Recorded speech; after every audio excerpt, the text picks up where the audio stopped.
Human resource एक इंसान अपने नॉलेज, स्किल, इनोवेशन, इन्वेंशन और टेक्नोलॉजी का इस्तेमाल कर और बहुत सारे रिसोर्सेज को बनाता है। इससे पहले कि हम इसे बेहतर तरीके से समझें, यहाँ पे एक छोटा सा केस स्टडी दिया गया है। ये कहती है कि ड्राउट की वजह से, बारिश ना होने की वजह से जो फसल है वो बर्बाद हो गए हैं। एग्रीकल्चरल यील्ड काफ़ी कम गया है। तो यहाँ पे एक डॉक्टर है, वो कहती है कि साइंटिस्ट के नॉलेज और एजुकेशन स्किल की वजह से हम लोग एक सॉल्यूशन को फाइंड आउट कर पाने में कामयाब हुए हैं। एक इंसान क्या होता है, कभी भी इंडिपेंडेंटली एक्ट नहीं करता, वो कहीं ना कहीं एक दूसरे के ऊपर डिपेंडेंट हैं। जैसे कि फार्मर्स खेतों में काम कर फूड ग्रेन्स को प्रोड्यूस करते हैं और ये फूड ग्रेन और दूसरे लोगों को मिलता है।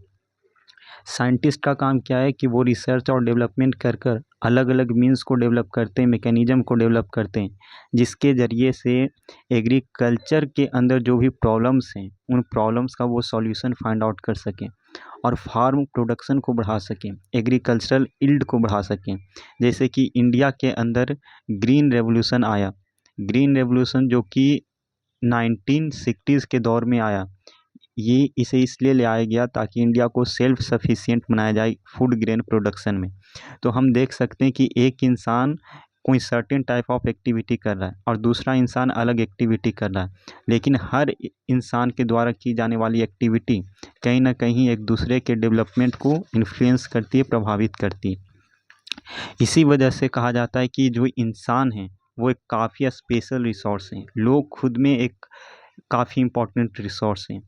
और अगर हमें लोगों को रियलिटी में डेवलप करना है तो इसके लिए एजुकेशन की, अच्छा हेल्थ फैसिलिटी की ज़रूरत होती है। अगर हमें लोगों को इम्प्रूव करना है, उनके स्किल को बेहतर करना है, तो उसके लिए जो भी चीज़ों की रिक्वायरमेंट होती है ह्यूमन रिसोर्स को डेवलप करने के लिए, उसे हम ह्यूमन रिसोर्स डेवलपमेंट कहते हैं।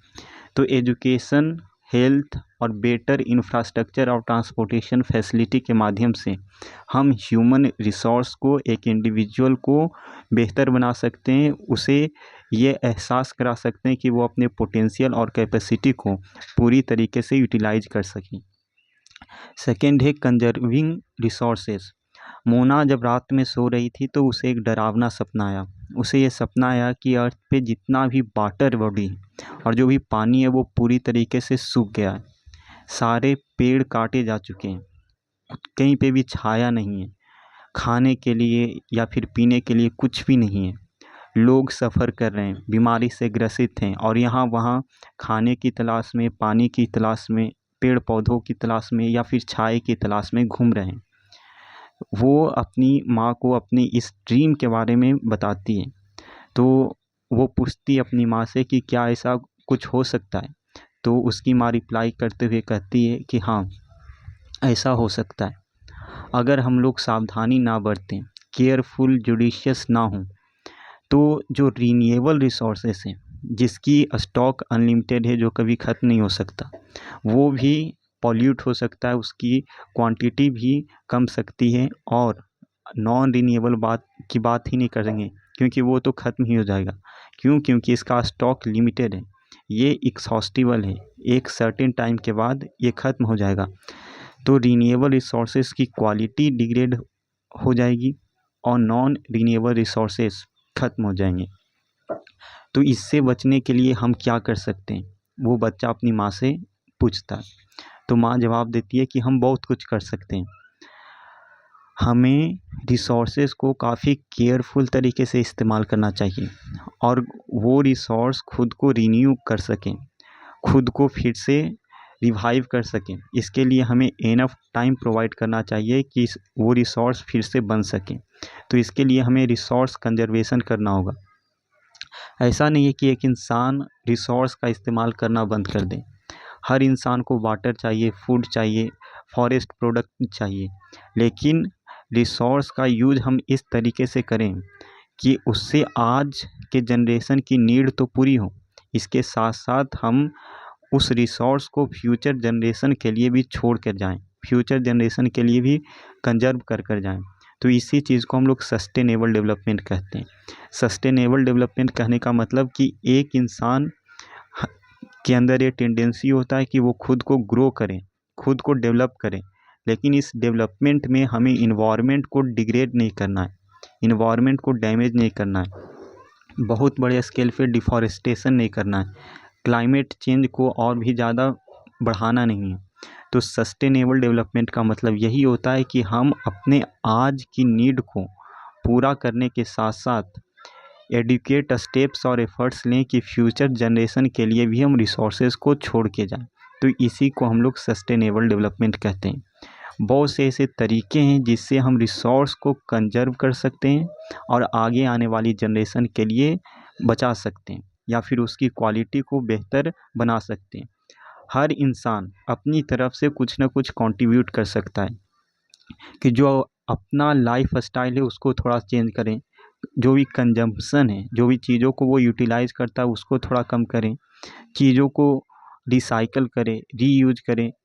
अल्टीमेटली एक इंसान अगर कुछ कंट्रीब्यूट करता है तो उससे एक बहुत बड़ा डिफरेंस आ सकता है, क्योंकि हर इंसान की ज़िंदगी एक दूसरे से लिंक्ड है, एक दूसरे से इंटरकनेक्टेड है।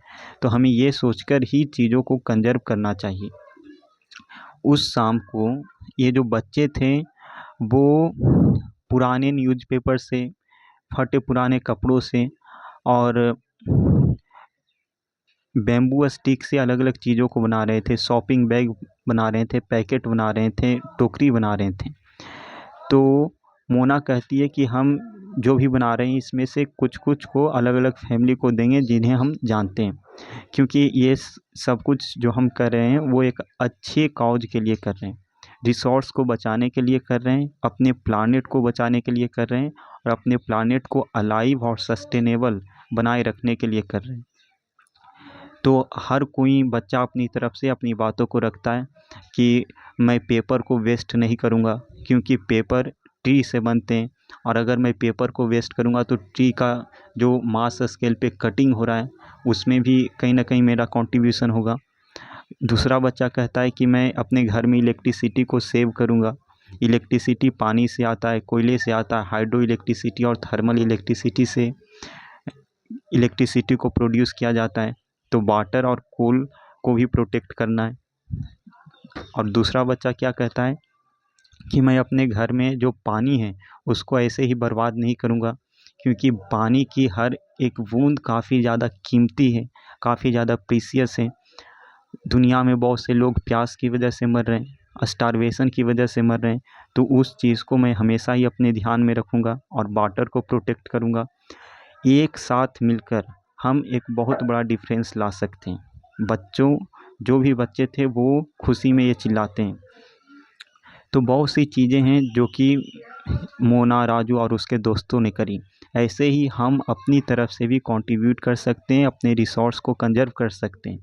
जो हमारा ब्लू प्लैनेट अर्थ है उसके फ्यूचर को प्रोटेक्ट कर सकते हैं और उसके लोगों को प्रोटेक्ट कर सकते हैं। क्यों? क्योंकि इंसान के अंदर ही ये एबिलिटी है, क्षमता है कि वो लाइफ सपोर्ट सिस्टम को प्रिजर्व कर सकता है, कंजर्व कर सकता है।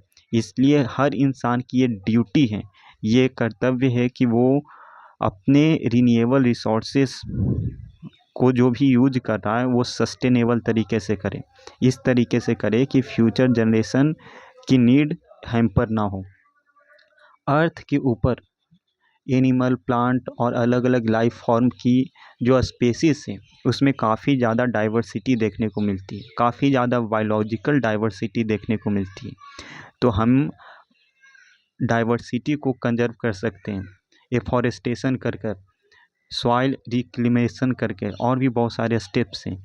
तो बायोलॉजिकल डाइवर्सिटी काफ़ी ज़्यादा ज़रूरी है अर्थ के ऊपर इवोल्यूशन के लिए, सस्टेनेंस के लिए और अलग अलग लाइफ फॉर्म के ज़िंदा रहने के लिए।